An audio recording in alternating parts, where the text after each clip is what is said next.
থাকে মানব না, মেনে নেওয়া হবে না। পরিষ্কার কথা আমাদের।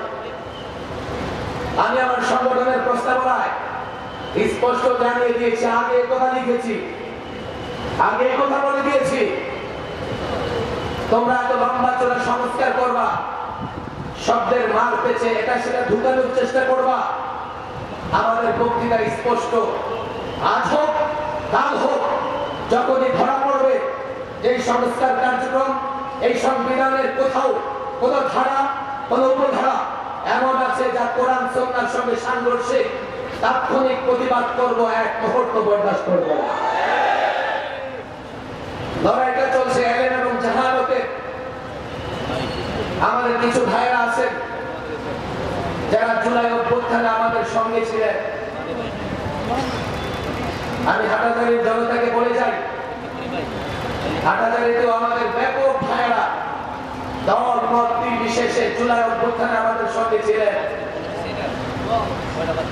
জুলাই অভ্যুত্থানে যারা আমাদের সঙ্গে ছিলেন, তারা যদি মিলাদুন নবী নিয়ে বাড়াবাড়ি করেন, এটা তাদের অজ্ঞতা। বুঝবার চেষ্টা করেন, মিলাদুন নবী রাসূল সাল্লাল্লাহু আলাইহি ওয়াসাল্লামের বেলাদত, বরকতময় সাআদত এবং রাসূল সাল্লাল্লাহু আলাইহি ওয়াসাল্লামের মিলাদ নিয়ে আলোচনা করা সওয়াবের কাজ, নিঃসন্দেহে সওয়াবের কাজ। কিন্তু মিলাদুন নবীর নামে ঢোল তবলা বাজায়া গান বাজনার আয়োজন করা জাহালত, অন্ধকার এবং মূর্খতা। আলো কি? মিলাদুন নবীর আলোচনা করো, সিরাতুন নবীর আলোচনা করো। সিরাতুন নবীর আলোচনা থেকে নিজের জীবন গড়বার চেষ্টা করো। এটা হচ্ছে আলো, এটা হচ্ছে জ্ঞান।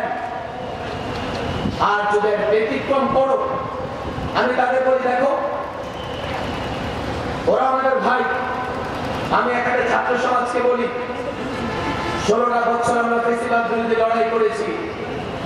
এই লড়াইয়ে যারা মিলাদুন নবীর কথা বলেন, ওনারা আমাদের সঙ্গে ছিলেন।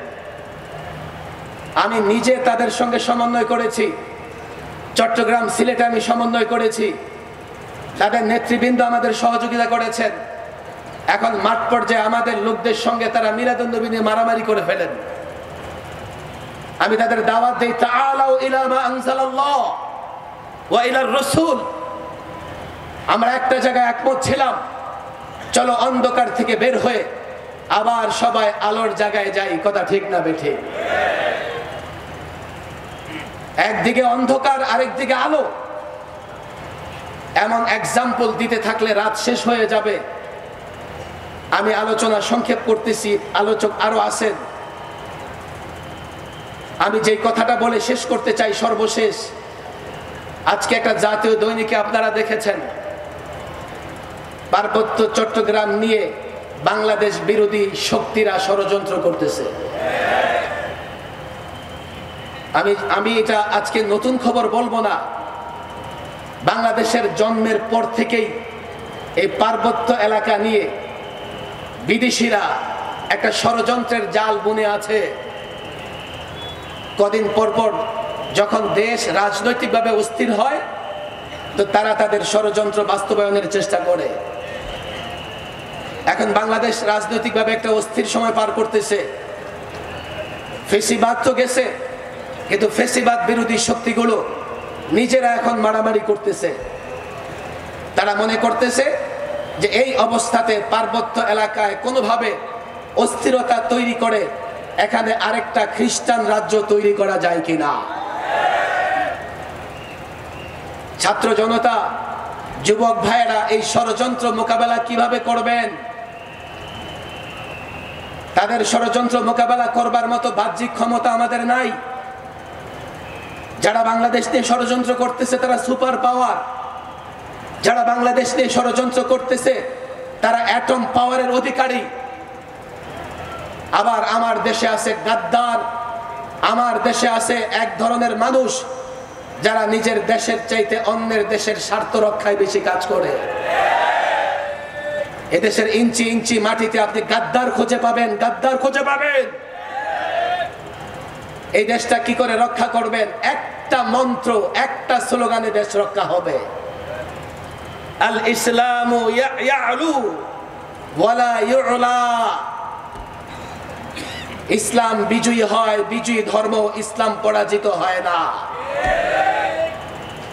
এটাই মূল মন্ত্র আমাদের। পার্বত্য এলাকা রক্ষা করতে হলে, পার্বত্য অঞ্চল রক্ষা করতে হলে, বাংলাদেশ রক্ষা করতে হলে, যেহেতু তিন দিকে দুশ্মন, আরেক দিকে বঙ্গোপসাগর, এদেশ কি করে রক্ষা করব? আমাদের হাতে মিসাইল নাই, অ্যাটম বোমা নাই, অত্যাধুনিক অস্ত্র নাই। দুশ্মনদের হাতে মিসাইল আছে, অ্যাটম বোমা আছে, দুশ্মনদের হাতে অত্যাধুনিক অস্ত্র আছে। কি করে লড়াই করব?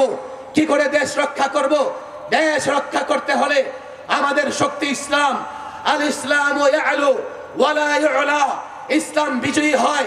ইসলাম যদি ধরতে পারো, যুবক ইসলাম ধরতে পারো, ছাত্র ইসলাম ধরতে পারো, মিলাদুন নবী যারা বলো তোমরাও যদি ইসলাম ধরতে পারো, যারা সিরাতুন নবী বলো তোমরাও যদি ইসলাম ধরতে পারো, ইসলামের শক্তিতে আমরা যদি শক্তিমান হতে পারি। আমি পরিষ্কার বলে দেই, পার্বত্য এলাকা নিয়ে, বাংলাদেশকে নিয়ে যারা ষড়যন্ত্র করছো, ইসলামের শক্তির উদাহরণ দেখো, ইসলামের শক্তির ইতিহাস তোমরা পড়ো। 313 জন হাজারের বাহিনীর বিরুদ্ধে লড়াই করে বিজয়ী হয়েছে। 30,000 2 লক্ষের বিরুদ্ধে লড়াই করে বিজয়ী হয়েছে। ইসলাম পাওয়ার, ইসলাম শক্তি, ইসলাম ধরো, ইসলাম মানো। আল্লাহর কসম, ওই তাগুত, কাফের, বেঈমান, হিন্দুত্ববাদী, উগ্রবাদী, ইহুদি, নাসারা যারা আমার বিরুদ্ধে, আমার দেশের বিরুদ্ধে লড়াইয়ের ময়দানে অবতীর্ণ হবে, জিতবে ইসলাম, জিতবো আমরা, তারাই পরাজিত হবে।